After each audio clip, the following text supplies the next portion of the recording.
Did you have to go on the lam after you were almost killed while in a protective detail following a counterfeit bond scheme that went tits up and got your fellow broker killed?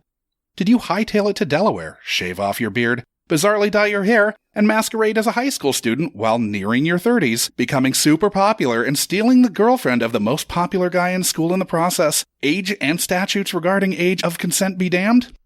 If so, you must have stumbled into the unkind rewind, where we were treated to the 1987 Jon Cryer star vehicle, a phrase that would not be used after 1987, hiding out. Get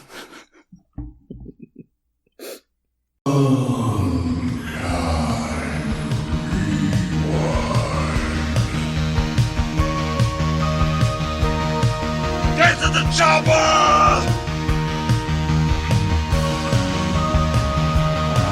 You know what you are? You're one of those little fancy lads, aren't you? Link and I are cruising the mountain, bro, and we figured we'd squeeze a little juice. Salutations. I'm Josh Dugan, coming to you from St. Paul, where I've been making sure my junk bonds are just junk, not bunk. Joining us from New York City is my co-host, Sean McGrath. Can we assume that you will be going skunk dye job soon, Sean? I mean, there are other colors to choose from if you want to be incognito. You don't have to go like the rainbow style at the fountain drinks where you just get a little bit of everything, like Jon Cryer did in this. Like he could have just gone blonde. Yeah. Uh-huh. But whatever this was does not yell like incognito. Yeah. Yeah.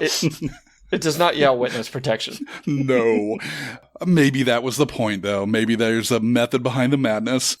This week, we are joined by our special guest, who had not seen this since his youth. Coming to us from Central Illinois, Brian Mann. Hi. Brian, why don't you tell the audience who didn't catch last week's pre-interview a little bit about yourself? I live in Central Illinois. Mm-hmm. I am a professor of Middle Eastern history. I'm from New York originally and did my grad work at the University of Texas at Austin. Mm-hmm. And now I teach a bunch of undergraduates, world history, Middle East history, and I try to keep them alive. Sure. With your doctorate. With knowledge, right? With knowledge. With knowledge. Yeah. So, as we discussed in last week's pre-interview, I have actually seen this fairly recently and have a personal history with this film that I will get into a bit later. Sean, what was your relationship to Hiding Out before this week? Did you at least remember that you had seen this one prior to watching it? Me? Yeah. Oh, yeah. But you just watched it like a few years ago, right? I saw it like 6 or 7 years ago, probably. Well, Brian, Josh sometimes forgets that he's seen a movie until he starts watching it. And then he's got to look on Letterboxd to make sure. He's like, well, not Letterboxd, yeah. Was it with Firstborn where you're like, oh shit, I've seen with this? With Firstborn, I remembered that I had seen it before we rewatched it. I had the like flash of, oh fuck, that's right. Terry Garr was Corey Haim's mom in this movie that I saw like at 3 a.m. in 2005 on cable. Which is kind of middle of the day for you. Yeah. I was editing Firstborn until 7 a.m. this morning. 3 a.m. is like a couple hours after Josh wakes up. Yeah. But to answer your question, never seen it, never heard of it, didn't know existed, no frame of reference whatsoever, could have gone my entire life. And it probably would not cross my path in any way at all, were it not for Brian. You're welcome. I don't remember saying something.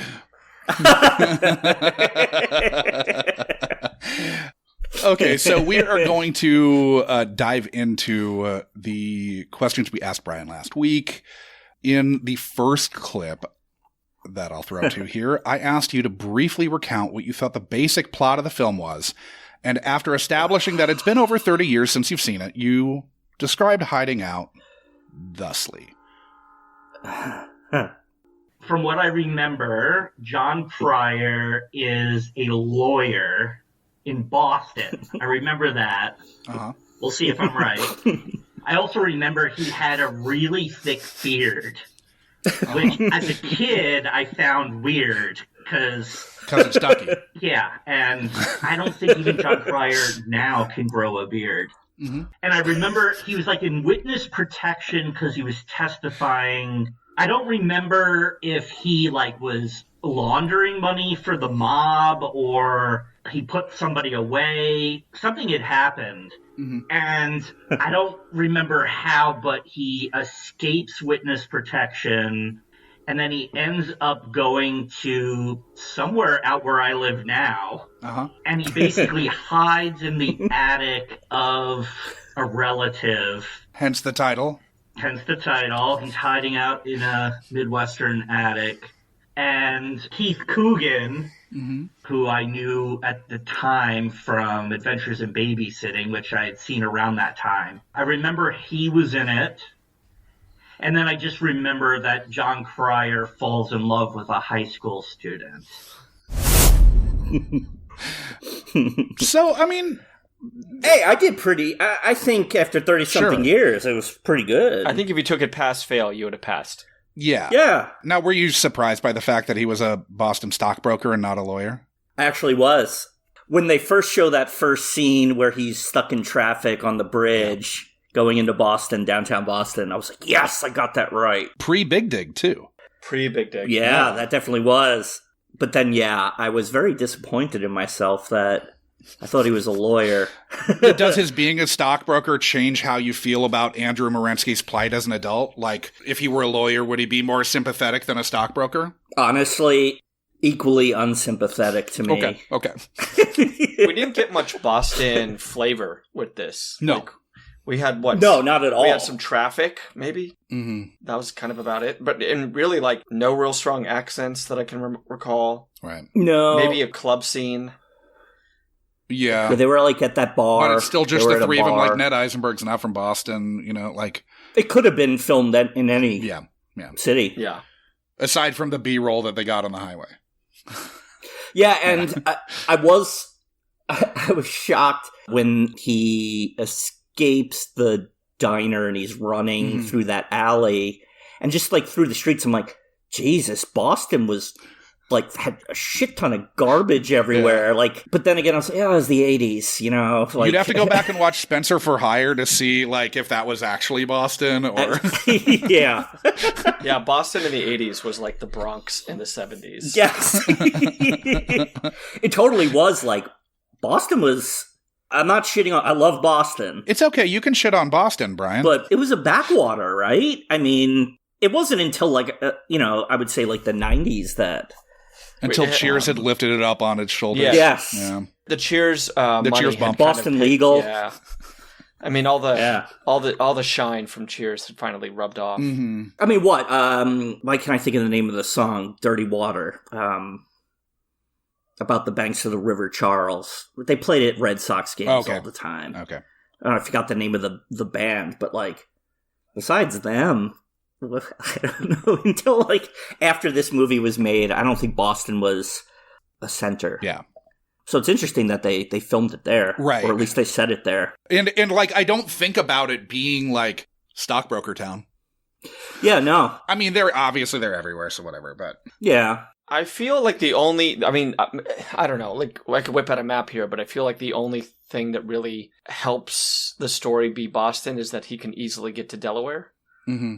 Or more easily get there. And speaking of which, I did also misremember thinking that he escaped. I think, honestly, I just never clocked that it was Delaware, because Delaware is like the most forgettable state of the Union. But I thought that this was Indiana, actually. I thought it was Ohio or somewhere. It actually definitely feels Midwest. Yeah. Do we know where it was filmed, actually? I do. It was actually filmed in Wilmington, North Carolina. Oh! Go figure. That's where a lot of movies are filmed there. At least back then. Yeah, Blue Velvet. Yeah, that's the one I was thinking of. Whatever state they're in. Dawson's Creek. I don't know if anybody caught this when One Tree Hill. When Keith Coogan first answers the phone and talks to Andrew, he says, "Can I help you?" Did you notice that? Yeah. Like, whatever freak state they're in, they answer the phone. I was like, oh, they must work at like a general store, him and his mom. And I believe that's real Cryer mom, right? It sure is. Yeah. Yeah. Real Cryer mom. Yeah, that's wild. So she's kind of a Nepo mom. Yeah. Nepo mama. And I looked. She's still alive. Yep. She's still alive. She's a Okay. playwright. She obviously also acts. Well, Yeah. I mean, it wasn't a tour de force performance. I don't know that there was much asked of her. She's No. kind of a tertiary character. Now, the beard, you touched on it in the clip. I know we all really desperately want to talk about it at length. You wouldn't want to touch it. Sure, yeah. But we'll table the beard talk for Okay. a bit because in a later clip, Okay. there will be more cause to talk about it. So we will talk about the beard, listeners. The literal beard. Yeah, there's no figurative beard. No here. figurative beard We're here. Talking about a literal beard Uh-huh. discussion. So in the next clip we're going to throw to, you also remembered there being gunplay and assumed it must be PG-13, which it was. And after discussing Keith Coogan a bit, you went on to describe a little more of the plot. I remember Keith Coogan helped him adjust to high school, even though Keith Coogan's like a nerd who isn't popular. Yeah. I don't remember who the girl was. I remember she's somebody famous. Yeah. Like she was a big name. It wasn't Ione Skye, was It's it? fine if you don't remember. Okay. It's probably better if you don't. Yeah. But it was somebody that was big at the time, I feel like, or relatively. Yeah. And I feel like the Keith Coogan's mom might have been somebody. Anyways, I don't remember how it ends. It's funny, I keep seeing in my head the end of Billy Madison when Steve Buscemi shoots him in the ass. Like that there's some kind of shootout or something at the school is what's playing in my head. Okay. And then I have no memory of it. Does he go back to being I don't think he goes back to being a lawyer. I don't know if he has to stay in witness protection still. I don't know if he ends up with a girl. Mm-hmm. I don't remember any of that. Okay. I just remember he goes out with the girl and totally they fall in love. And then I don't remember anything else. Hey. That was more than a pass, I think. Yeah. I think that was a solid B plus. That was great. Yep. Now, do you feel like you accurately remembered the relationship between Keith Coogan's younger cousin Patrick and Jon Cryer's Andrew? No. I mean, I remembered that he was a nerd. Wasn't popular. Yeah. And I remember that, I guess I didn't say it, but I do remember that Jon Cryer did become popular. Mm-hmm. But I don't remember the details. I don't remember that it was borrowing his clothes. I don't remember that. I didn't remember that whole student election plot Mm-hmm. part. Sure. And I also didn't, or the whole Keith Coogan going out on a date, that I had no memory of at all. That whole sequence. Yeah, the whole with the driving. yeah. With, yeah. So you thought somebody might have played Aunt Lucy? Were you surprised that it was Cryer's mom? Yes. I thought it was going to be someone that I was going to easily recognize. Ah.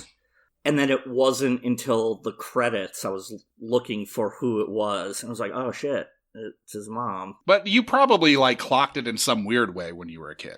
Yeah, when I was watching it, I was like, she looks like she could be related. Actually could be the aunt. Turns too. out she was. My first Um, trigger to look her up was when I saw kind of the way that she was speaking, and I was like, let me investigate this. How did this happen? Yeah, how did she get this role? Yeah, a little stilted, Mom.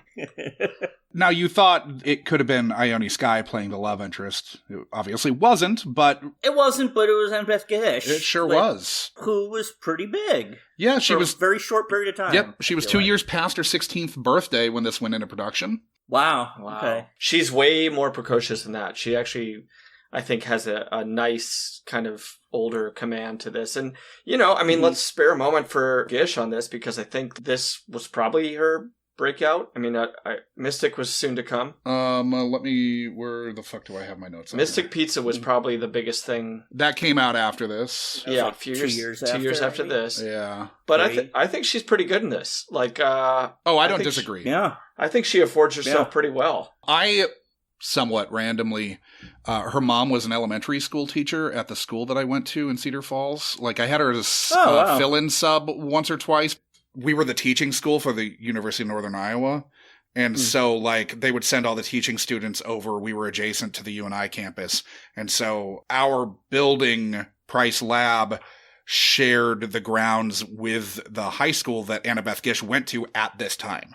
So Annabeth Gish, like, fucked off. Like, this is while I was there. She fucked off to do this movie. And, like, I maybe saw her in something once because they would do like some stuff where like the senior high kids would do an assembly or something every once in a while. But like I didn't have a relationship to her other than like knowing who she was at the time and knowing that her mom was a fourth grade teacher at the time, but she had filled in for, I think, my second grade classroom for like a day for some dumb reason. Are we going to talk about your Keith Coogan connection? I've got a couple more connections. I'll definitely get into them. This is okay. Yeah, you're really connected. This with is all this news film. to me. Yeah, this is more of a "This Is Your Life" for our one of our hosts today.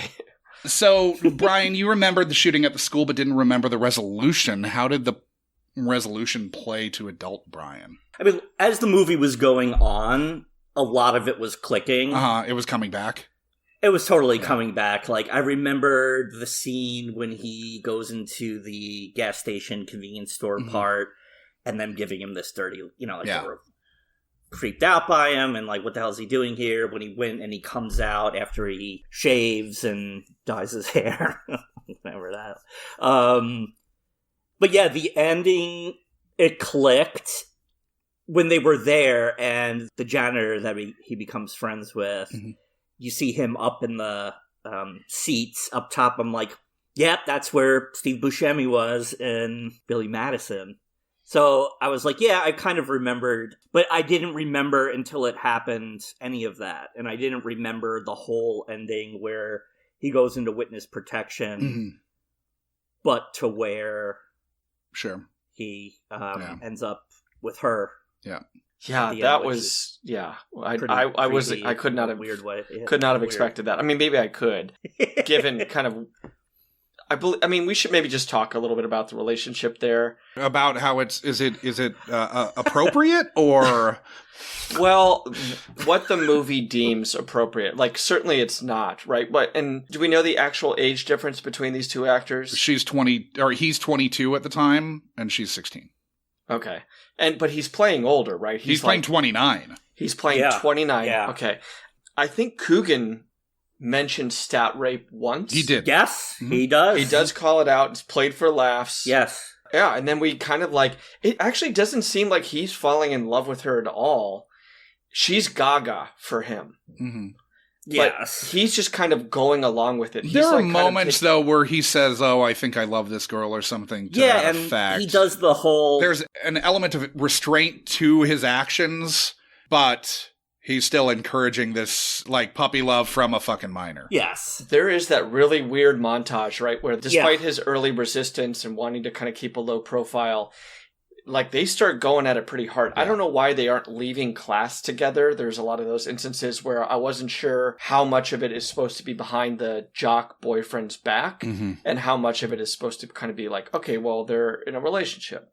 That was a whole weird element where it's like she didn't break up with the jock class president to be. It seems like, at least, I don't remember that happening. We didn't see it, but I think you're meant to believe that it happened anyway, because, obviously it feels very early on that she's, like, ditched the zero to get with a hero. But yeah, I thought as problematic, and again, Coogan calls it out, and there's that really, I mean, because he totally is into her early, because after he takes her out that first night, the roller skating, when he goes home, he's like giddy and like skipping his way home that one does when they're on a first date that goes great. And she's very very forward But I would say to filmmakers of 1987 who didn't have to, I think, show any restraint with regard to this,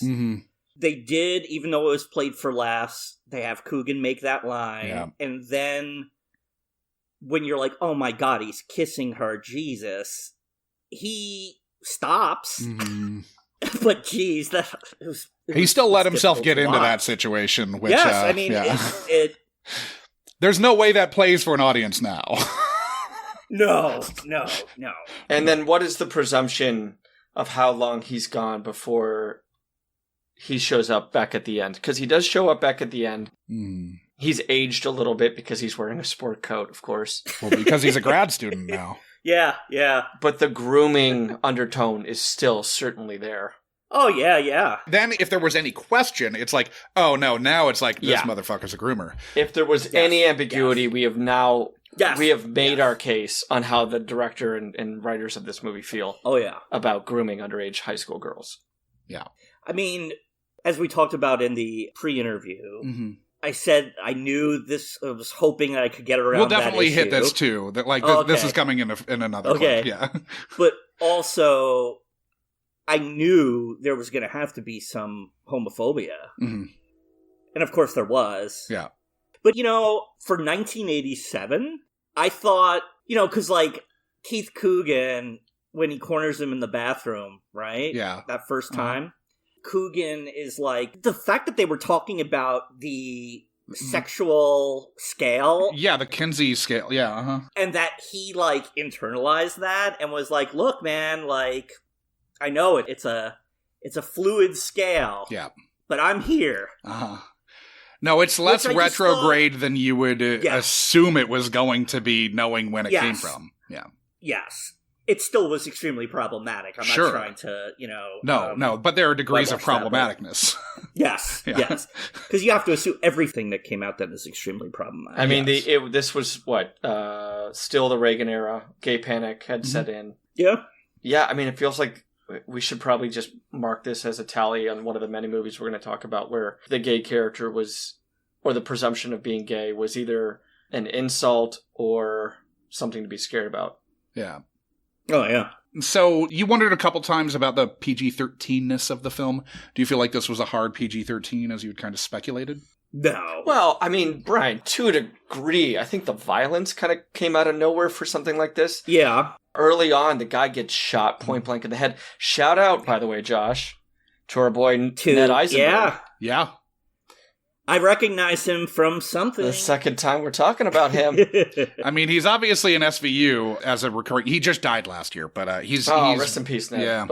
But we should put $1 in the jar every time he pops up in one of these movies because he was in Firstborn for a second. He had a much bigger role here. And because he spoke. Because he spoke. He had a line. But, I mean, the brutality of that scene is, really jarring for what I thought was a comedy. It's jarring, and I think they did a smart thing by doing the white flash instead of showing him get shot. Yeah, they're not going to splatter his fucking brain. Yeah. This isn't Pulp Fiction and brains all over the fucking back of the car. Yeah.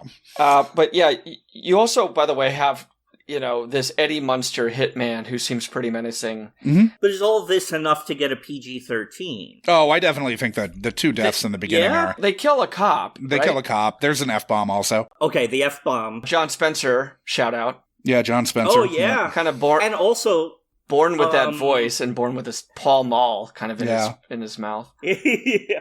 And what was he, 40? Oh, God, in this movie? He feels like he kind of preserved whatever rough age that was for a long time. Oh, I mean, when he's Leo McGarry fucking 15 years later, he basically feels the same. He's a little older, but not the amount of years that passed between here and then. And by the way, the way that they focus on him and how he's going to get revenge for his partner, and then... He has no more speaking lines, Yep. and we just see him through the window for a split second. It's kind of weird. I'd remembered his character being in on the hit. Wow. Interesting. Well, we never do figure that out, right? Yeah, we never figure out how he's hip to... Where the leak comes from. I'm sure I saw the director's cut. Well... The joke being that there's a director's cut for this. There's also, we got the... Yeah, there's just some weird tonal shifts in this. I do get his kind of run through from the safe house to the train station. How he makes that safely is beyond me. He jumps the train. I don't know if the best idea really is to flip off a sniper. Yeah, that was weird. Also, it's a sniper who is more than happy to shoot at a person who is running through a crowd of people. Yeah. And these guys have not really, by the end of the movie, learned anything because there's no reason you have to wait once you know where he is. Why you have to make it a public execution. This isn't like a... These are the least low-key hitmen in the history of mankind. You could wait. You know where he's at. You can follow him home. You can do 2 back of the head. Yeah, but there is no... He's staying in the school, and then he goes to school, and then he's still in the school. Well, then go into the school. Like... He's big man on campusing here. Yeah, if you could just not kill him in front of like 317-year-olds, probably good for your case to, like, you know, be hired again to do a job. Before I forget, another, there's 2 more people that I recognize. Okay. One of whom, I was like, she looks so familiar. Annabeth Gesh's friend is Nancy in Groundhog Day. Yep. So, just for people who don't know who Nancy is, she's the one that Bill Murray kind of, like, learns a lot about at the coffee shop. She sounds like a chipmunk. Yeah, he learns a lot about her and then pretends to be an old high school crush of hers, sort of, or one who had a crush on her. To bed her when he's still a slime ball. To bed her when he's, exactly. Yeah. It worked. Yeah, it did. Good job, Phil. Talk about grooming. Yeah. I mean, it very well took him 38, 50 years. Yeah, we don't know how long he was in Groundhog Day. How long that was. Sure. And then Joy Behar. I know. Weird, right? The waitress at the diner. Completely doesn't work in kind of middle America, Delaware, whatever. She's just this kind of, like, big city transplant. Yes. She at no so weird. point wants to, like, drop any of the New York of Behar. No. I mean, she was pretty big in the stand-up world at that time, right? I mean, she must have been. That is where she started, was in stand-up, but I don't know where. I don't know, like, actually to what level she rose as a stand-up. Yeah, I just was, when she first came on the screen, I was just taken aback by the accent and the kind of that New York diner attitude. Sure.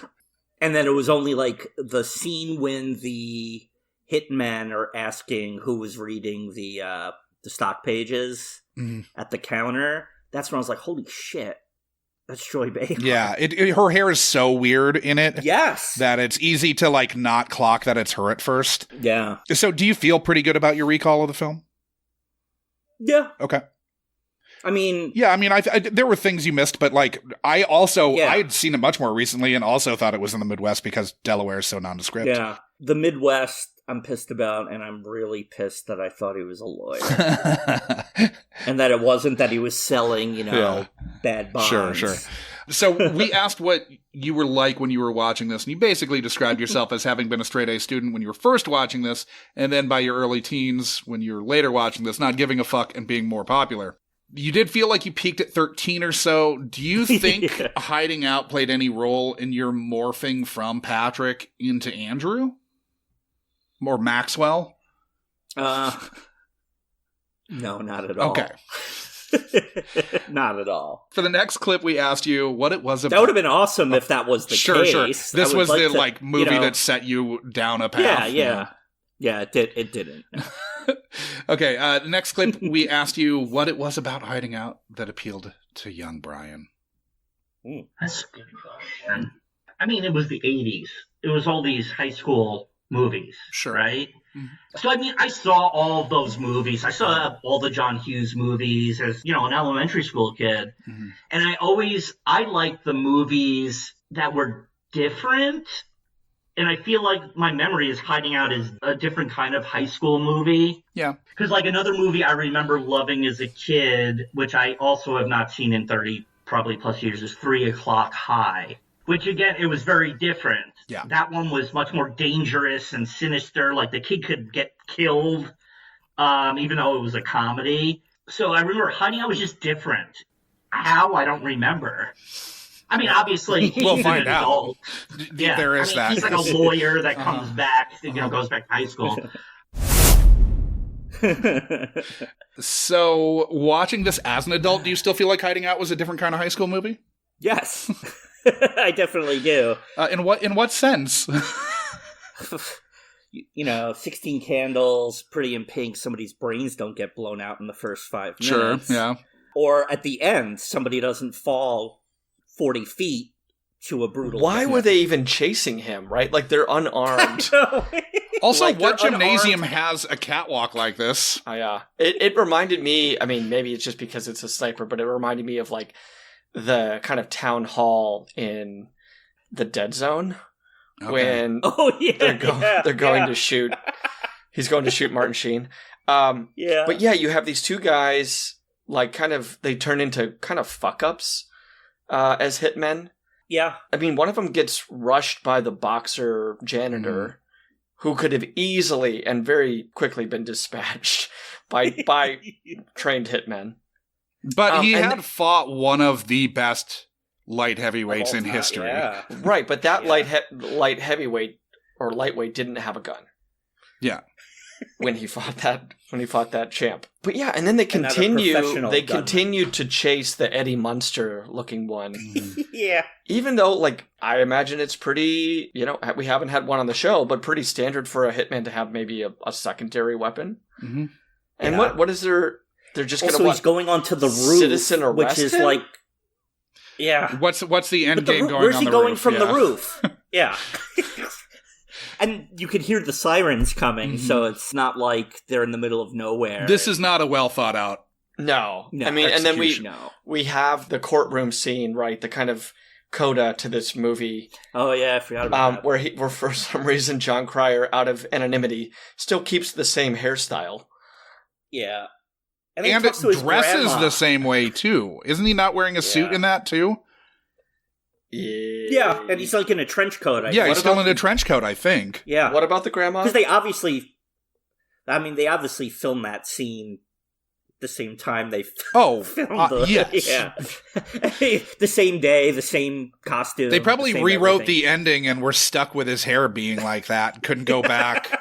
Someone had, like, burned his beard in effigy, and then they were SOL on that, too.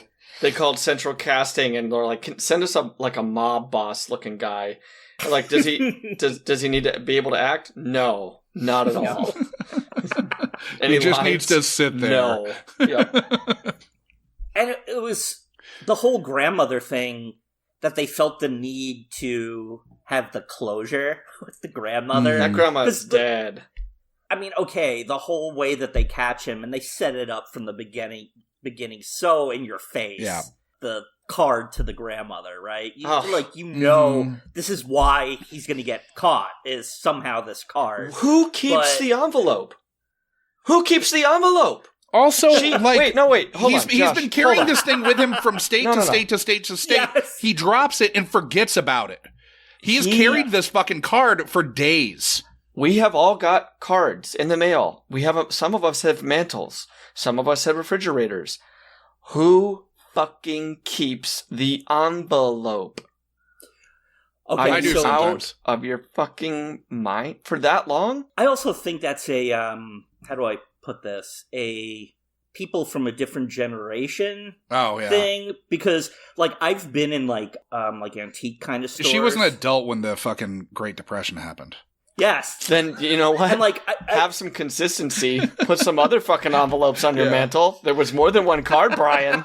You had to save your envelopes because you never knew if you were going to see another one to be able to put something else in. And paper was such a premium. Sometimes you had to eat it. Yeah, if times got hard. Yep. And you just, you steamed it to get the stamp off and you reused it. Yeah, or you ate it. Reused the envelope. Yeah. Glue, it's nutritious. Yeah, that was one of those plot points where I was like... Yeah, and then the whole end where he has to explain to her how witness protection works. Oh, boy. Like, I'm never going to see you again, No, Grandma. she's killed. She's easily killed. Yeah. Yeah. Yes.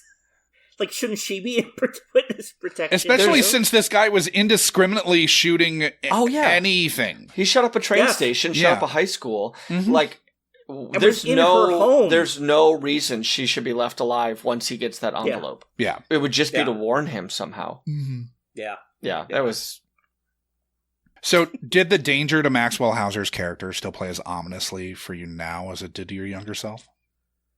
By the way, can we just talk about that his name is Maxwell Hauser? Well, I yeah, was shocked you didn't remember that, because that's I like didn't one of the remember that most at all. memorable things about Hiding Out. The second before he says what his name is, but he looks at the can, You're like, oh, fuck, that's it. I was like, oh shit, I remember. Uh-huh. Do you this. think that I remember Christopher this. McQuarrie is a big fan of this movie? Because Yes. that shit is used in Usual Suspects. Yep. Yeah. And It's at like no the whole point- premise of the movie is this.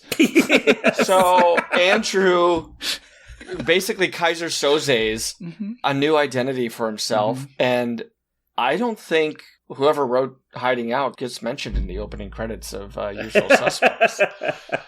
I think he has grounds. I think by there's a which real to- good case. Yeah. Call the WGA. Uh-huh.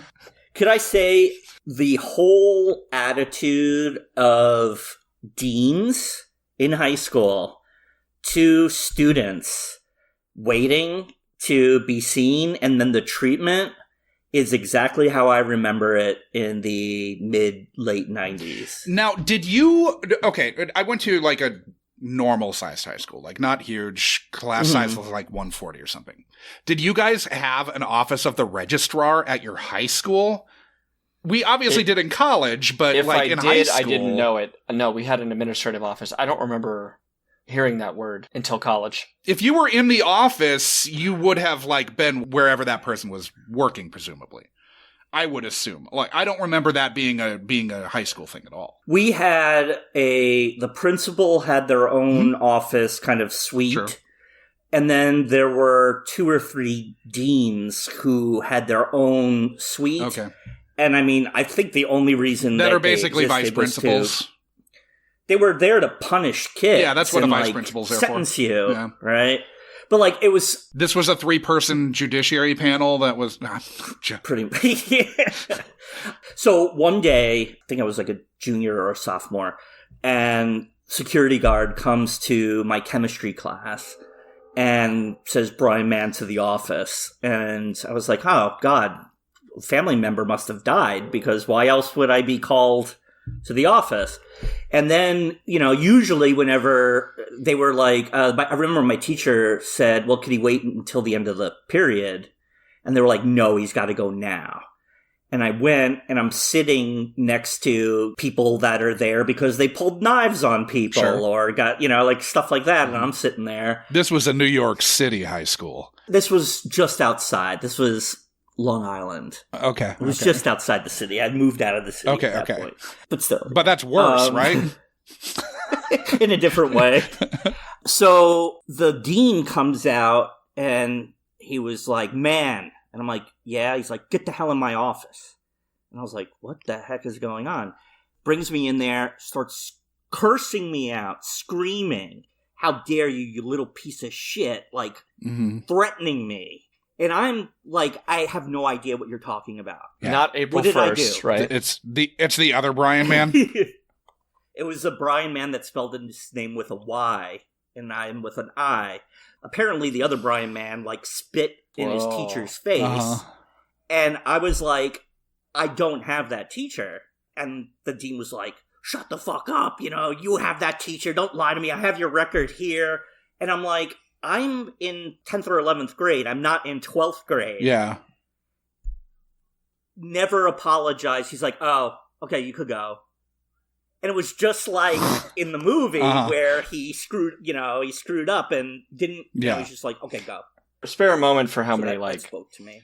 well, I was going to say, like, Get screwed. BIPOC people who have been incarcerated because of something like this. You know who that was, right? Are we talking about the guidance counselor guy? He's a It's character Jack actor. Gilpin. It's Betty Gilpin's dad. Oh, no shit. Yeah. Well, what's he from? Because he was so He's familiar. in fucking everything. Jack Gilpin's got like hundreds of credits on IMDb. I will say that, like, the reason that Andrew in Hiding Out is, like, able to kind of get as far as he goes, kind of infiltrating a high school, is because in 1986 or 87, computers fucking sucked, and everyone knew it. Yeah. And so you could just say, oh, it's a computer thing. Yeah. And yeah. They weren't basically- communicating with each other. Yeah. Effectively, somewhere. And what was the thing? Oh, it's probably going to take a little bit. To get Oh, it always from does. Or Texas. whatever. I like how he comes up, he's from Texas. Most people named Maxwell Hauser are from Texas, though. Yeah. It's a popular name. There was a Cornell, Texas, BT Dubs. That's where he said he's from. It was more commonly known as Mud Creek near Brackettville, but it's basically fallen off the map. I don't think there were ever more than like 30 people who lived there. Too bad he didn't pull more like things out of his ass from like what he could see around that office. I know. Where'd you go to school? Staples. Cornell, Stapler. Texas. Desk Town. Window University. So, going to the next clip, Sean wondered if you had any theories as to why Hiding Out didn't have a lasting place in popular culture. Probably because it was different. And I think there was, from what I remember, there was violence in it. Mm-hmm. Yeah, there's some, yeah. I don't remember that not first scene, but it's early in the movie when he escapes. Yeah. I feel like there was shooting or something. People, I think, died. Yeah. So, you still think it was probably too different and possibly too violent? Yeah, I mean, I think there was... Because, look, do I think it's a great movie now that I watch it today? No. Do I think it's a bad movie? No, I mean, I still enjoyed it. I enjoyed watching it. That was a long pause. Well, it's But like... it's it's in a mediocre vein, I think. Yeah, but I went from, this was a movie I adored that I just happened to have not Right. seen in ages because it's not something that usually is streaming. Yeah. But It was at one point, because I know I've seen it recently Okay. because of that, but... yeah, I still enjoyed it. I had fun watching it. I don't think I'm going to watch it again for another, I'm not going to say 30 years, but Yeah. I'm not rushing to watch it again. Longer than 30 years? More than 30 years? 130 years. But I think that is part of it. I think the movie was just weird for the kind of high school movies that were coming out at the time. I think that's the same reason why 3 O'Clock High bombed, was that also was a weird... It wasn't a John Hughes movie. It wasn't like a Porky's Revenge of the Nerds kind of movie. It was just this weird movie. Yeah, it was tonally out there. The setup was weird for a high school movie. The ending is weird. The middle is weird. The whole thing is kind of bizarre. And I wonder, like, Jon Cryer, I mean, besides Pretty in Pink, what he had, I know, a movie that he, like, starred in that nobody ever saw, which I've never seen. I can't even tell you the name of it, which I think happened before Pretty in Pink. Prior to what this is going to be, I thought that was Hiding Out. Oh. I thought what you were talking about, a movie that Jon Cryer starred in. I'm pulling him up right now. So he's in No Small Affair, Noon Wine, OC and Stigs, Pretty in Pink, Morgan Stewart's Coming Home, Superman 4. It was No Small Affair is what I was thinking of. Okay. Yeah. I mean, I think that there's something to that. I definitely think that there's... Yeah. Go ahead. I was just going to say Oh, that. fuck. I've seen that movie. No Small Affair? Yeah. Yeah, I just know it's kind of the reverse of this, where an older woman sleeps with a young boy. Yeah. Yeah, Demi Moore. Yeah, because he's a high I've never schooler seen who's... Is he sleeping with... Demi Moore's not older than him, right? Is he sleeping with Jennifer Tilly in that? I'm pretty sure Demi Moore Why would was Jennifer older. Tilly be older than him? Hmm? I don't know. I don't think Jennifer Tilly would be older than Jon Cryer in that, would she? I guess I'll find out on air. Demi Moore was born in 62. Jon Cryer's born in 65. So Demi Moore's 3 years older. Jennifer Tilly is born in 58. She's the oldest of all of them. Oh, okay. Go figure. But I mean, same generation. But like Jon Cryer, he's not. I think he wasn't a bankable star the way that other. He was in 1987. They thought. Yeah, I mean, he did what? Dudes and Morgan Stewart's Coming Home. Yeah, Dudes, Hiding Out, Morgan Stewart's Coming Home, all that year, all Cryer star vehicles. Dudes has one other... Fuck, who's the other guy in Dudes? But these are not John Hughes related. No. These are like, he peaked at Pretty in Pink. That's what people know him from. Everything subsequent to that was just buying time and making some money until he gets a call from CBS. Yeah. Right. Like, let's not beat around the bush. Cryer kind of showed that he's maybe the Hollywood sidekick. was right. Yeah. Maybe some people aren't leading men. Mm-hmm. And I think that there's a lot of reasons why this movie didn't succeed. One of them is the Jon Cryer thing. Another thing is the tone. We do not have point-blank murders in any John Hughes movies. You kind of start your movie here. You kill a federal agent. I mean, the murder in the diner is not something subtle. Oh, that was bloody and graphic. That's the PG-13 moment. But, yeah. And we start John Spencer on a revenge mission that he never really fulfills. Yeah. Well, that's in a different movie. There's another one. I hope so. But yeah, I mean, I think that tone did not sit well with people because this is still within people's memory from Pretty in Pink, right? It's the next year. Yeah? Yeah, it's next year. Yeah. Yeah.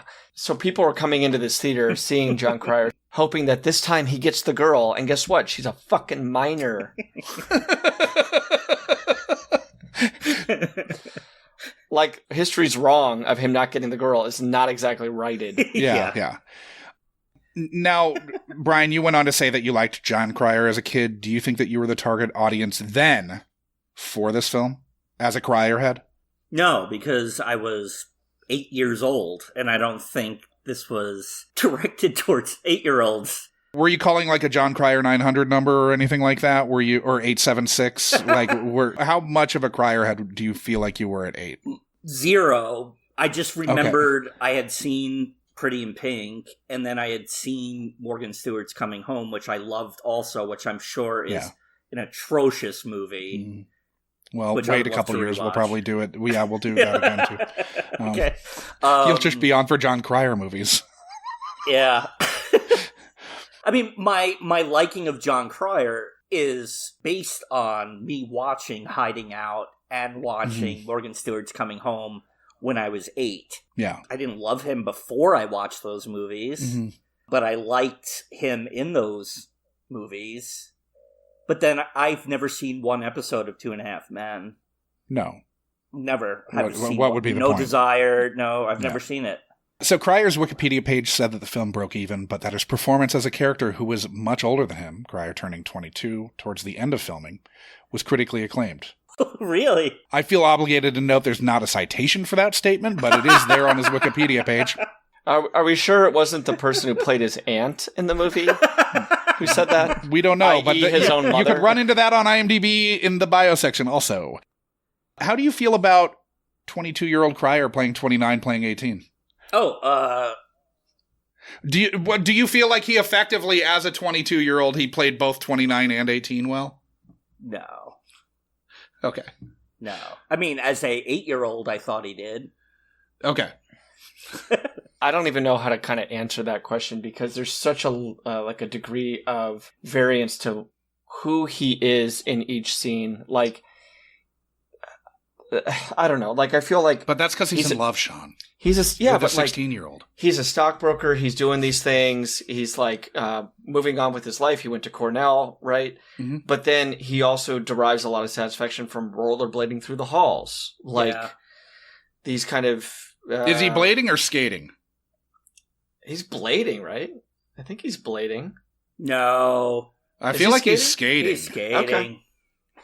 Did they even have rollerblades in 1987? Yeah, that's a good question. I'm not sure. I think in California. Delaware did not. Delaware was skates. Yeah, if you're in California and you're in Venice, you're blading. But yeah, I mean, I think like that's kind of where the movie never really landed on like who this guy is, what he thinks is cool, what he thinks is low profile versus like risky behavior. Probably not rollerblading and running that fucking radio show. Yeah, on a loud PA. What are you doing? Do we need to talk about Pump Up the Volume also ripping this movie off? Usual Suspects, Pump Up the Volume. What's some kind of radio hour? I don't know. Like, whatever he was doing here takes a long time for that janitor to find him. And then, like, we don't talk about... He has to get drunk to kind of, like, really sleep, right? Mm-hmm. Shouldn't he be sleeping through every class? Well, I mean, I don't think he really cares. He's no one's fucking, calling. No one is calling. His parents are dead. So but they if he's can't roller skating all called. night and running a radio show for himself, turning on all the speakers in a school, like... I mean, but are we meant to believe that he does that every... I think he just did that one night. I don't think he's running... I don't think we're meant to believe he's running a radio show. How long does it take? He does it the one time, but it's in that montage of like... whatever. So well, like, then he's also like ripping down the posters of his campaign and doing all that shit. Well, because he doesn't want his face on the wall. Right. Yeah, but doesn't that come at a different juncture? I think that's all. I think he's periodically doing that just because he's wanting to keep a low profile. And also, I don't know. While ignoring the fact that he's not keeping a low profile. Let's say he skates between 10 and 10:30, and then he rips stuff down for 5 minutes. That's skating hour. And then he goes back to sleep in an office. Yeah, at 11:30, and then he's up at 6 to get ready to go to school. Okay. This is how my nights are, Sean. This just works. I don't have any questions about this. I would say, I thought that scene near the very beginning when they're in the bar and the two friends are leaving and he decides to stay because he's looking at that girl and the girl's looking at him. Yeah, I didn't find him believable at all in that scene. I was like, I don't know if this guy has ever been to like a real adult bar. No risk. I mean, he was only 21 at that point, probably. Yeah. Because I'm sure they shot. The Boston stuff first. Because then it's like, well, now we've got your hair dyed. I have to go to Delaware. Well, regardless of how old Cryer is in reality, he's playing a guy almost 30. What you needed to do is way more of that shit that he does with Gish's dad. Yes. Which is he just needs to go around town saving everyone's parents' money on their taxes. He needs to do that, but he needs to do more adult shit that, like, a kid in high school wouldn't do. Teach fucking Keith Coogan how to drive and... But what about... I mean, he is trying to set the teacher straight about Nixon.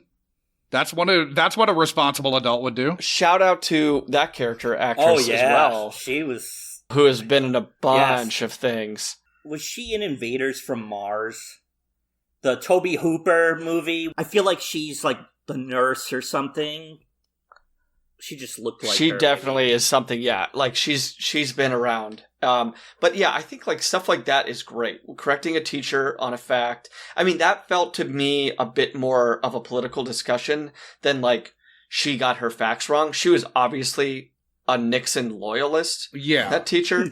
But like, if he could raise that his person hand, should be educating our youth. But raising his hand and saying something of like, oh, it was actually October 1971 or something like that. Whatever a 29-year-old in high school would be able to kind of do. You could sit down and come up with a litany of things beyond just saving his high school girlfriend's dad $1,000. That kind of shit would have gone a lot further from me if he never was kind of able to shut off his smart, educated Cornell brain, probably making a pretty good income with clean money, let alone dirty money.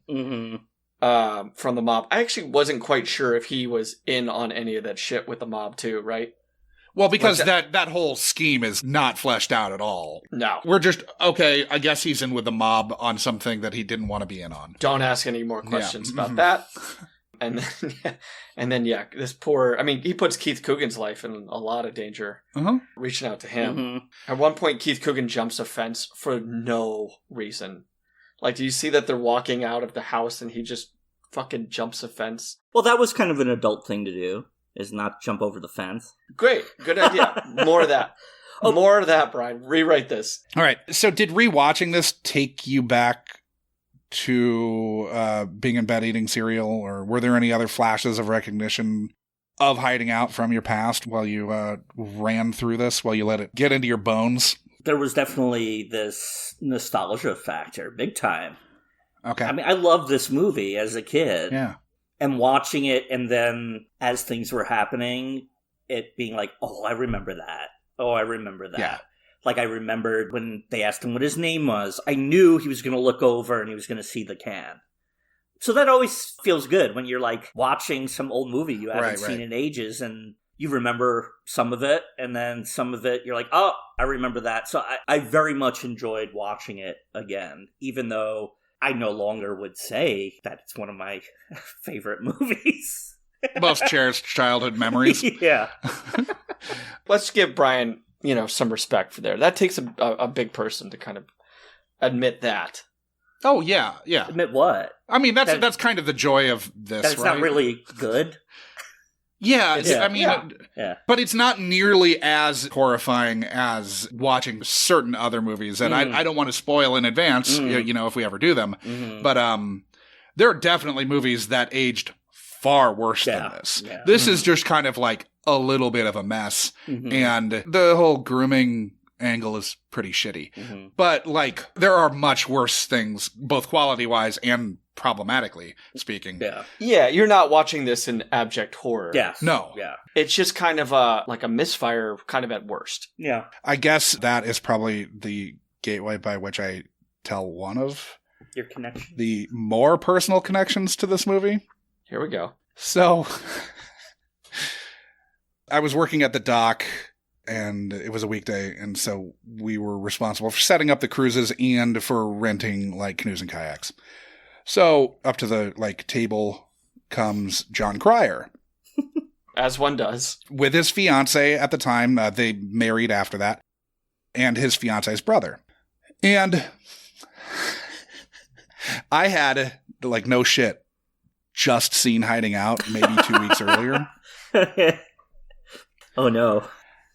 And because it was too funny to fucking pass up on, I was like, so this is going to seem weird, but I just watched Hiding Out, like, last week. And he's like, oh, I'm sorry. Wow. And I was like, that's good. No, that's fine. It was fine. I wasn't like it was enjoyable. You know, I wasn't expecting Citizen Kane. Yeah. And so that kind of like sat there for a second, and then he's like, was it on TV? Was it on cable? I was like, no, I rented it. Was he trying to This is track like down... 2008. This is so much later than anyone is watching Hiding Out. Yeah. Do you think him asking that he was trying to track down a residual? Yeah, that's what I was... where was it? What station? He had $2.5 million money at the time. I don't think he cared about that. Yeah, that's a good point. He was making network money on a fucking, you know, multicam, like very low effort, relatively speaking, relatively low effort, big paycheck. That's one of my favorite celebrity encounters that I've ever had. Was fucking Jon Cryer being apologetic about me having seen Hiding Out. Wow. That's awesome. So when we posed the question as to what were your expectations upon returning to this film, you first responded. I hope I still enjoy it. I really do. If I don't, I'm going to be very upset. Okay. It's weird. This is a movie I remember loving, but for some reason, I never taped it off of cable, you know, years later, and my grandfather hadn't taped it for me. So it was a movie that just kind of got lost to me, but I remember loving it. Mm-hmm. So I hope I'm probably not going to love it the way I did. Sure. The very fact that it, like Sean, like you asked, like, why did it not get really any play? Mm-hmm. I'm afraid there's a reason for that, besides it being a different kind of... I mean, I truly believe, thinking of what I remember from it, like to maybe answer your question a little bit better, that maybe it was like one of those weird movies that just didn't have an audience because it's a high school movie, but I could see high school kids that were into like watching like Breakfast Club and stuff not like wanting to see something like this. And then it was probably not for adults either. Mm-hmm. So yeah, I'm curious to see what I think about it. By the way, it sounds like I have a lisp. Do I have a lisp? It just sounds like you're like. Well, it's going to sound a lot worse on that mic. Like that, when you're on your computer mic, it's much, much, much worse. Yeah, I was like, okay. It's also sounding like you're calling us from the clubhouse in your backyard tree. But an underwater clubhouse. Yeah. An underwater clubhouse on a tin can. Yeah. So, do you feel like your suspicion played out that maybe it didn't have an audience because it was too much not a high school movie and not a movie geared towards adults either? Yeah, I think so. Mm-hmm. I think that was a big part of it. Yeah, that was Ebert's takeaway from it too. By the way, where's Ebert from? If Adam were on here, he would have some things to say about Ebert. He's not an Ebert fan? Siskel and Ebert fucked Ishtar. Like, they were in cahoots with the studio. That's a big axe. I just watched Ishtar for the first time It's ever. so a much week or two better ago. than you would ever It's assume it is. I loved it. Loved it. It's fucking great. Even though I feel like It's going way messy, off topic but here. It's messy, and Hoffman should have played Beatty's character, and Beatty should have played Hoffman's character, because neither. But they didn't want to do, like, they were very specifically I know. like, yeah. But it was still, I really liked it. Adam Holt. I mean, that's an axe to grind for. There's some other Ebert issues that we've had over the years doing Movie Club for Much My Benson, but Ebert Film Festival is starting in Champaign very, very soon. I think it's next week. There's a statue of him outside the theater, sure is. downtown Champaign, and we'll Sean and I will both urinate on it at the same time. yes. I mean, I can join you guys. Sorry, I didn't mean that Champagne or Ebert heads. We won't do that. Do you feel like that line of inquiry might Not sure have... how I got roped into that. Well, you're going to be there too. That's how you got roped into it. I'm not going to give peer pressure to urinate. You added that you had a major concern about revisiting Hiding Out, and I'm going to hit that clip now. Okay.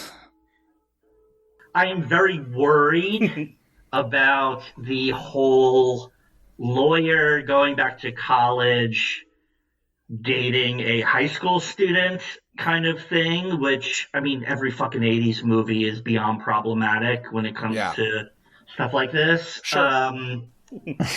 But that definitely is, I know it's going to taint whatever I think of the movie, even if I'm like, oh, it still holds up. That's going to bother me, I'm sure.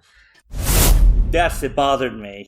But I was surprised at it could have been so much worse. Yeah. They could have had sex, you know. Yes, it could have been so much worse. So where on the taint scale do you think that fell for you as someone who loved this movie as an adolescent? What, out of a scale of... How much taint? Of just 10? how much taint do you think that this tainted... Some taint. Okay, some. There's taint. Yeah, there's taint. But I it's wouldn't say, not like- it's insane the size of this guy's taint. God help No, us if we it's trademark not. that. How much taint did this provide? There was taint, but yeah, I wouldn't say it was significant. It's significantly large taint. So it's not like, I mean, sometimes you run the risk, and I think we've already you already made this clear before, but you run the risk of going like, well, that's the last time I'll see that. Yeah. This survived that metric for you. That survived it. While there are definitely movies from the 80s that have not. Like Revenge of the Nerds. Yeah, you can't watch that. I can't ever watch it again. Right. I luckily haven't seen it in a very long time, so when it inevitably comes up, because it sure as fuck will. I'm sure. Yeah, that's going to be hard a rough to watch. And that'll be the last time I watch it. Yeah. So, yeah, this one, I was happy that it didn't totally destroy it for me. Yeah. So just to confirm, circling back to the beginning point where we were talking about your expectations, you did still enjoy Hiding Out? Yeah, I enjoyed it. I'm going to watch it again, but no time soon. But it was a fun watch. And it wasn't just, I think, and as Jon Cryer's aware, it's not Citizen Kane. Yeah, it's you know, Sean, like, you obviously didn't like it, but did you at least, were you sitting there the whole time being like, you pulling your hair out at how bad it was? Or did you have some laughs and enjoy, you know? Yeah, I mean, I think the problem for me, it's not that type of movie. It's not the type of movie I think anybody could really hate. It never goes that far. Yeah. What I think I have a problem with is that there's potential here and they fuck it up. Yeah. And you could have had, you know, you take this script and even with this cast and you polish it up, you get a good team to kind of go through and fix these problematic areas. And a 30-year-old in a high school, like we see it done later, right? With Never Been Kissed. We see that kind of done to a degree in which like certainly garners a lot more popularity. Yeah. Like Never Been But which Kissed, is also like, it is it's problematic also. They at least gender flip it, so it's not the problematic. But she's not. But she's going after a oh, teacher that's right. in That's that. right. That's right. Yep. She's not going after a 16-year-old or a 15-year-old or whoever. And so we kind of dodged that bullet. And Vartan, I think it's Vartan, kind of has to play like, oh God, this girl's coming after me. But she's actually a woman. But yeah, I mean, I think like that's the big issue for me is like they kind of squander a lot of goodwill with kind of an interesting idea. And I just wish they would have tapped into a little bit more of the spots that we've talked about rather than the tone kind of going through a blender. So we haven't really talked about Bob Giraldi, the director of this. No, his name has not been mentioned at all. He came from advertising and later music videos. Michael Jackson actually handpicked him to be the director of Beat It. Wow. After seeing an eyewitness news commercial that Giraldi had directed about a blind couple holding a block party for their neighbors. That's an amazing video. The Beat It video is great. Yeah. I don't know about the commercial about the blind people having a block party. So Jackson's kindness would be repaid by Giraldi on the Pepsi Generation Next commercial, where, with pyrotechnics going, he told Jackson he was going down the stairs too fast, only to have Jackson suffer second-degree burns on his scalp when it lit his hair on fire. Giraldi was directing that. I'm looking right now. He also directed Hello, which is also problematic. Extremely problematic. Lionel Richie stalks a blind woman in that video. Yeah. So wait a minute. When is the Michael Jackson Pepsi commercial? That's in 80. Yeah. So this is kind of him in director jail getting Jon Cryer started. Well, no, he had. Okay, so he was also directing some features through the mid 80s. So he did National Lampoon's Movie Madness. He did Club Med. Oh God.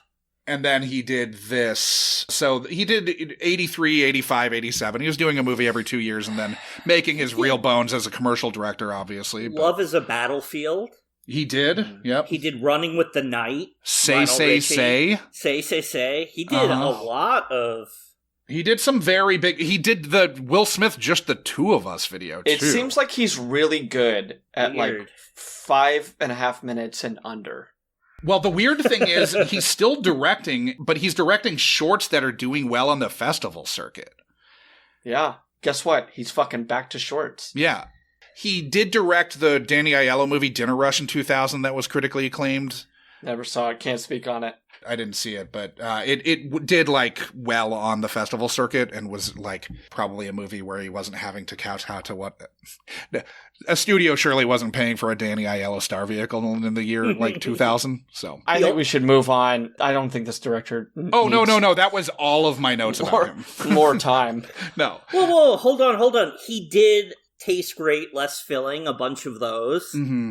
In the mid-80s. He did a bunch of huge commercials. Yeah, and there was another huge commercial that I just saw that I lost. But yeah, I've got his website up, but I have his. It was a big videos one. Page. Sorry, Sean, but this is interesting stuff. I do not fault the man for anything in the time it takes you to make a smoothie. Yeah. So I'm gonna go to the last clip. You added that you were curious about something else, Brian. Oh no. I'm also curious to see where, I feel like it's in the Midwest. Mm-hmm. So I'm curious, I would love to see if it's like around where I live now. Okay. Because like in the movie, from what he's like a big wig lawyer from what I remember in a big East Coast city. And then he goes to this small town in the Midwest is what I remember, which is my life now. So I would love to see, like, is it Iowa? Is it Illinois? Is it Ohio, Indiana? Maybe you'll really have a lot more in common with Jon Cryer's character in this. I'm going to have to grow my beard out. Okay. So are you disappointed to find out that this was in North Carolina serving as Delaware? First, I just got to say, the director also directed the Dunkin' Donuts Time to Make the Donuts guy. Okay. I think we're out of market for that. Oh! We didn't have Dunkin' here. That's true. I saw it, Brian. I saw it. Okay. What was the question? Were you disappointed to find that this was North Carolina serving as Delaware? No, I was disappointed it was Delaware. But and then I was even more disappointed when you told me it was... Because when you said it's in Wilmington, I was like, oh, they filmed it in Delaware. Wilmington, Delaware? No, it was in Wilmington, North Carolina. No, not the home of the Blue Rocks. Because my good friend, Emily... my next question is, are you planning another trip to Wilmington so you can tour the hiding out sites? Are you going to go to Scooter Skating Center, which has changed ownership but is still in operation? Yes, I mean, I dragged her for about 12 hours going to every Blue Velvet filming location. Like, I took her to Laura Dern's house. I took her to McLaughlin's house. I took her to the place where Isabella Rossellini sings Blue Velvet. Okay. So, of course, I'm going to do all this. Totally going to find the house in Hiding Out. I hope so. Now we're going to beard talk. You momentarily wondered if you imagined the beard. Beard talk. Beard talk. You momentarily wondered if you imagined the beard. With the gift of having rewatched Hiding Out, is the fact that you doubted that you remembered the beard correctly surprising to you? Yes. Okay. Yeah, I mean... It's exactly how I thought it would be, but it looks... You did refer to it as thick or massive. I mean, it covered his... It wasn't just, a chin beard.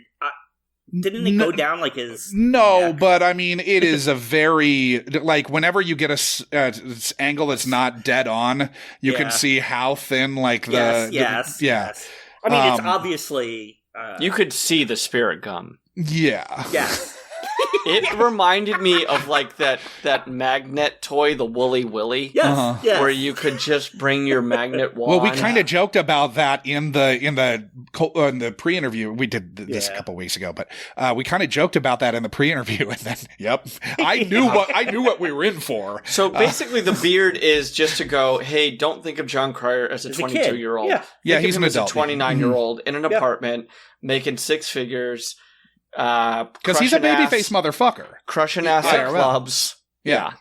But it's even not a 22-year-old. I mean, at that point, everybody thinks of him as a 15, 16-year-old. Sure, because the year before he was playing that. Yeah. So, they totally had to age him drastically. How does your recollection of his beard make you feel about your memory? Again, you did say thick and massive multiple times. It's still for Jon Cryer when I watched it. Okay. It's the biggest beard he's ever had. Sure. Yeah. Let's just say that. Thick and massive. Are you going to grow your beard out for the big event coming up? I would be killed if I did that. Okay. I would not be alive for the event. Did Court watch this with you? Yes, she did. Did you pitch it while you're watching? Like, hey, what about that? I should have. See, she's seen me in photos of me with a full beard, and it creeps her out. It also creeps her out when I totally fully shave. If I don't have stubble. Just can't win, huh? No. So yeah, definitely not growing it out. But she, she was like, yeah, that movie was okay. She was expecting, I think, to very much dislike it because I've shown her other movies that I loved as a kid, and they definitely did not hold up. Does this speak to a larger problem with young Brian? Probably. Now that I'm going to have to, talk to my therapist about this one. Through line? Yeah.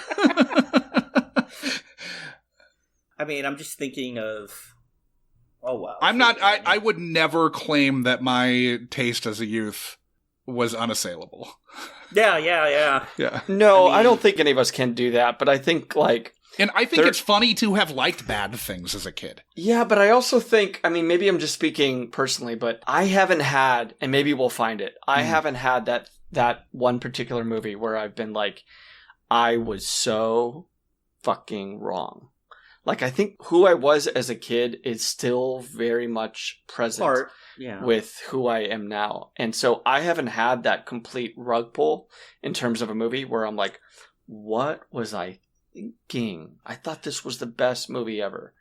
And if it's out there, we'll probably find it through the show. Mm-hmm. Yeah. I'm sure there's got to be at least one shot. Yeah. There's got to be. We'll hit it. Yeah. We will get find there. Yeah.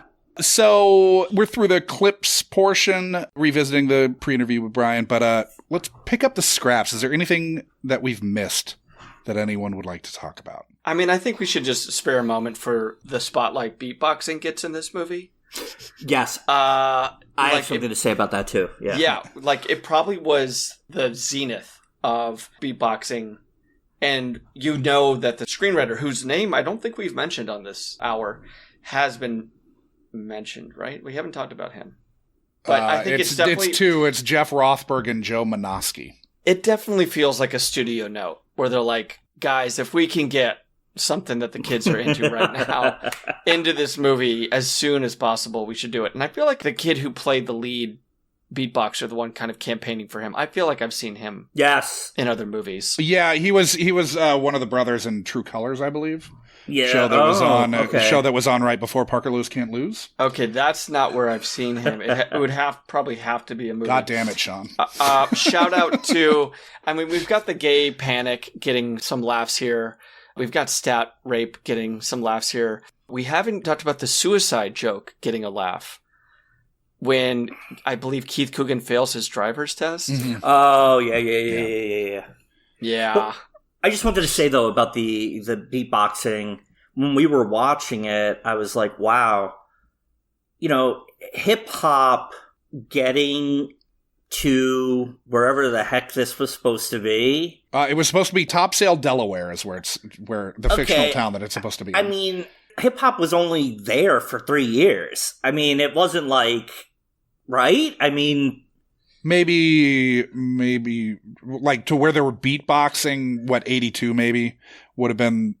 In Topsail, Delaware? No, in Delaware, no, sorry. Yeah, I mean, so it was just, you know, at first I thought it was just, like, a funny, weird thing, and then I was like, man, this shit's really new for when this movie came out. Yeah. Because what? You know, you think like Run DMC, Beastie Boys, they weren't that big for that long before that movie. Mm-hmm. No, they weren't. Yeah. I mean, anyways. Yeah, they put it in this. They got it in. Oh, yeah, totally, for what you said. Yeah. Yeah. Joe Menosky, one of the writers, was a Star Trek writer for a while. He was on TNG, Voyager. He's actually on For All Mankind. He wrote on The Orville also. He was a co-EP. I'm assuming he was a writer. And then Rothberg doesn't really have credits that are notable. Well, what about that whole Keith Coogan? Yeah, Coogan. Yeah. So at my old blog that it might still be up, I don't know, but at Inconsiderate Prick, in my blog entry on Out of Bounds, the Anthony Michael Hall Youth and Revolt movie from 80... somewhere in the 86 to 88 range. Jerry Levine is in it. And in my review of that, Levine. I called Jerry Levine the sleazy Keith Coogan. Keith Coogan then comments on my blog. That's so awesome. You have no idea how many times somebody has come up to me and said, I loved you in Teen Wolf. Teen Wolf. That was my limited interaction with him just online. With Keith Coogan. I mean, I think when all's said and done, Coogan had the bigger career, right? Yeah, but Jerry Levine moved into directing. He's directed episodes of Sunny, and he's like a TV director now. Okay. Or I assume he still is. I know he's directed episodes of Sunny relatively early on. Coogan grew his hair out or got a good wig and killed his babysitter. Yep. Mm-hmm. Shocked her to death. I'm trying to think. I'm trying to see if I had a really good run. He had a great run. Yep. Yeah, really good. Oh, I guess the soundtrack had some pretty big songs on it. It had that weird crying duet that was recorded for this. Yeah, that was weird. Yeah, and then Catch Me I'm Falling by Pretty Poison was a pretty big hit that was on the soundtrack too. The crying thing doesn't quite make sense in this. I think that they were hoping... You mean the crying with the beatboxing after the duet? with Keith Coogan beatboxing? It felt too confused. Yeah, didn't work for me. Although that was ADR, so who knows who was actually beatboxing. It probably wasn't Coogan. But maybe it was.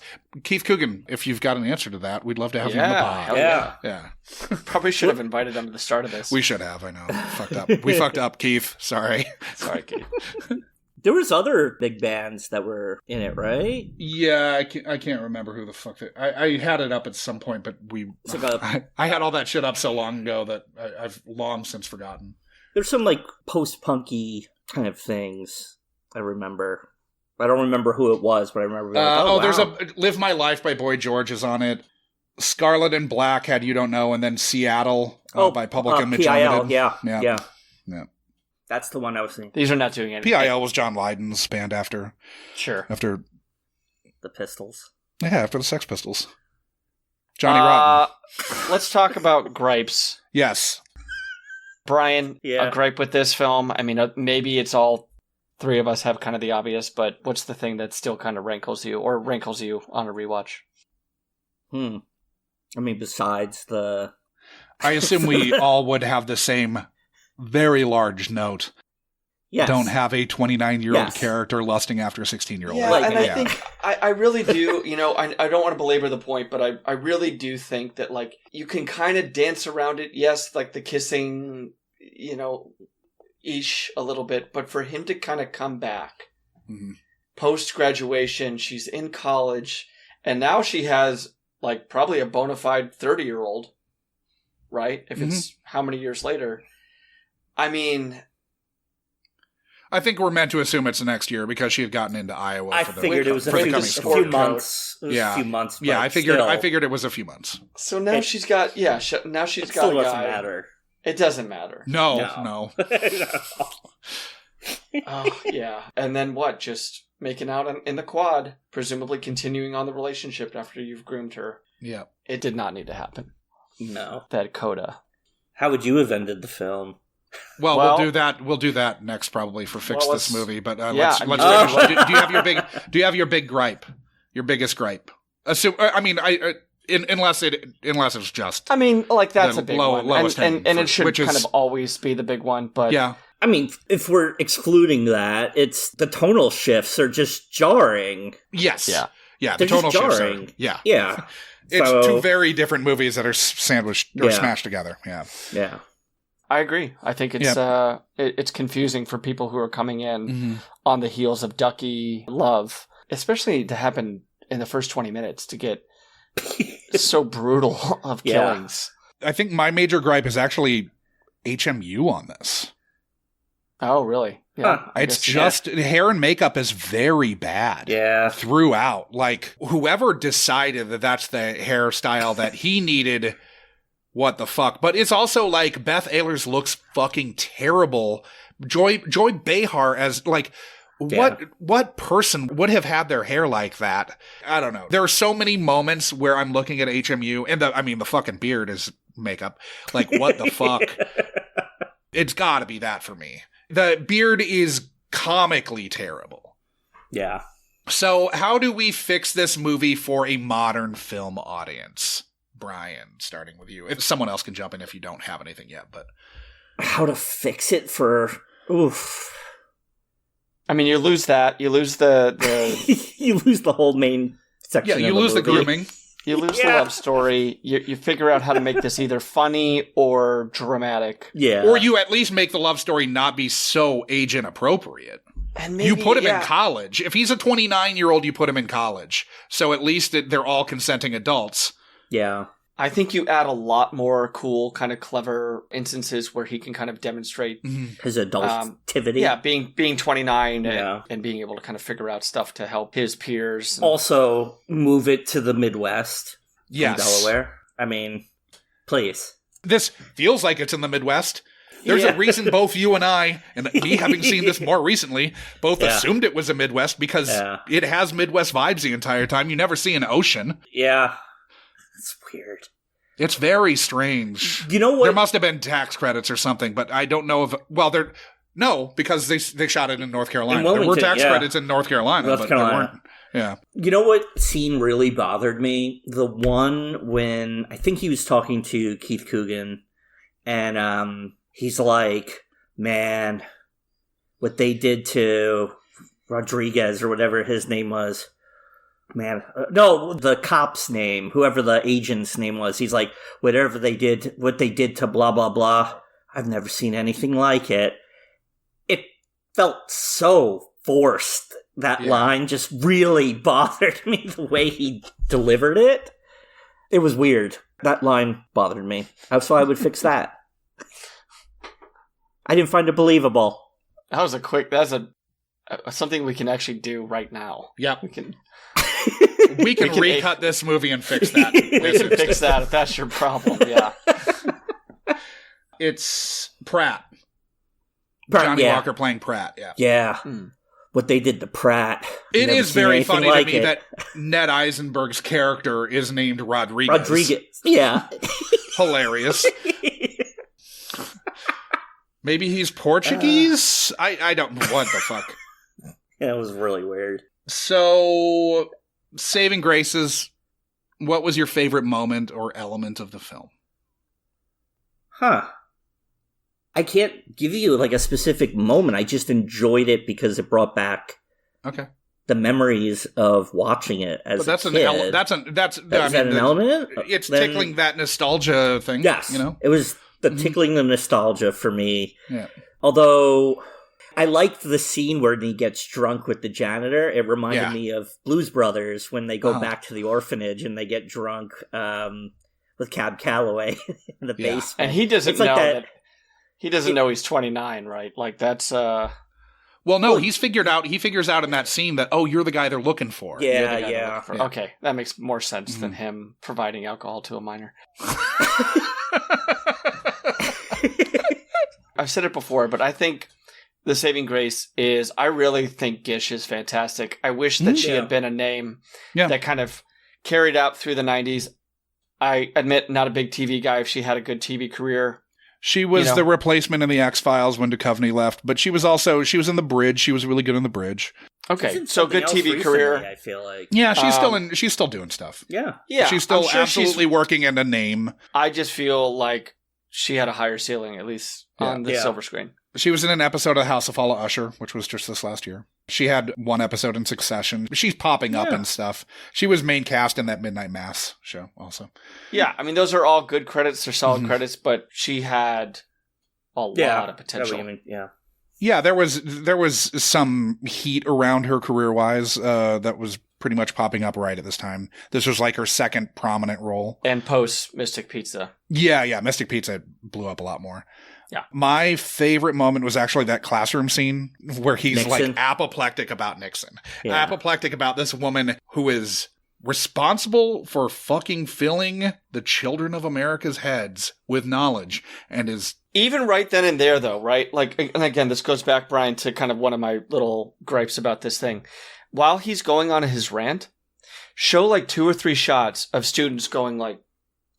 Yeah. Like, turn to him. And like he's pulling focus away from this teacher. So it's not just this little debate that they're having, but like, holy shit, the kids are like listening to him and 2 shots would have been enough. Yeah, 2 little cutaways that you're just... I also felt like it was kind of it seems so close but different, but the whole Sam Kinison and back to school when he's the history teacher. And there's the whole thing about Vietnam and the reason, in that one, it was Rodney Dangerfield was agreeing with him. Okay. With that very militaristic, pro-Nixon, that kind of idea. But every little bit of the movie, there was something they could have done to improve it. Yeah, there are a lot of ways that you're watching and you're like, oh. It's close. This would make this better. This, So... Brian, did we ruin your childhood? Thankfully, no. Good. No. That's twice. I think it's safe. That's twice that we didn't ruin your childhood because you did a test episode with us. Yes, we did. That ruined my childhood. This is a slight taint. Okay, slight taint. God. Slight taint. Yeah. Slight taint. So before we say goodbye to the listeners at home, can listeners find you anywhere, Brian? Find me anywhere? You mean like on social media? No. What about Letterboxd? Sure, you could follow me on Letterboxd. There you go. Which, that's the one thing that I mean, that's the one, honestly, that is the only enjoyable one to me. That is true. You could enroll in Brian's class. That is true also. You should matriculate at my university and What is my name on Letterboxd? I'm looking it up right now. It's Man Ray, Mannray. I'm curious, Brian, what have you rated Hiding Out? I didn't rate it yet because I didn't want you guys to see. Okay. Yeah, no. I mean, Sean, my number one in my top 4, I got Pee-wee's Big Adventure is my number 1. I absolutely agree with you there. Yeah, and then I got Modern Times, I got La Ventura, and I got UHF. But yes, you are Man Ray, Mannray on Letterboxd. And Tom Noonan is my avatar or whatever from Manhunter. Okay. The Tooth Fairy. Yeah. Who I met, I was online at the Angelica. I was online to see Storytelling. It was like an early premiere or something, like an early showing of Storytelling. So this was like 20-something years ago. Yeah. And I turned around and I panicked because I was like, holy shit, that's the Tooth Fairy standing right behind me. And I was like, hey, when I talked to him, he was a really nice guy. He seems like he would be. He invited me. He was doing some kind of off-Broadway theater show. Yeah, he was a really cool guy. I would love to see something like that with Tom Noonan. Yeah. Would love to see him off Broadway. Great. Yeah. So yeah, that's my connection, I guess. Well, Brian, we're so glad that you were open to subjecting your childhood to the possibility it'd be ruined on the Unkind Rewind. So thank you so much for joining us. Thanks, Brian. Thanks for having me, guys. It was our pleasure. Don't let anybody do 3 o'clock high so that we can do it in a few years or whenever. I know you want to. I'm well aware. Yes, well aware that 3 o'clock high is yours. All right, cool. So you know who's in 3 o'clock high? Casey Suzumako. Well, yeah. Or Casey, however the fuck you say his last name. Zamasco. Casey Zamasco. Whatever it is. The guy that played the killer in Kindergarten Cop. Tyson. Yep. Yeah. Intimidating guy. Yep. Yeah, Nice. he was the bully in that. He had the face for it. Yes. And I remember as a kid, well, I'll hold off for the next Sure, show. let's We'll say- talk about this off mic. This Yeah, is the stuff that Patreon members would maybe get at some point. But thank you, Brian. Thanks for joining us. Thank you. Everybody else, we'll see you next week. You've just listened to another installment of the Unkind Rewind podcast, mining and potentially ruining your childhood for content, one film at a time. Unkind Rewind is a Munchcast production and can be ingested wherever you listen to podcasts and on the Unkind Rewind YouTube channel. Music for this and every other episode of Unkind Rewind was composed by Divorcio Suave. Rate and review Unkind Rewind on Apple Podcasts, Spotify, Good Pods, Yelp, IMDb, Consumer Reports, Google Reviews, and TripAdvisor. Links to all of our social media accounts are in our show notes, but you'll find us as at Unkind Rewind Pod on nearly every social media platform that makes sense. If you had a question, concern, complaint, or positive feedback, you can email the podcast at unkindrewindpod@gmail.com, or you can join the lively Munchcast Discord to discuss this or any other episode of the Unkind Rewind with like-minded people. This dialogue with the pod may just make it into the next week's ep, so chat away. The Unkind Rewind Patreon will be coming soon, so start squirreling that pocket change away. Thank you for listening to another Unkind Rewind.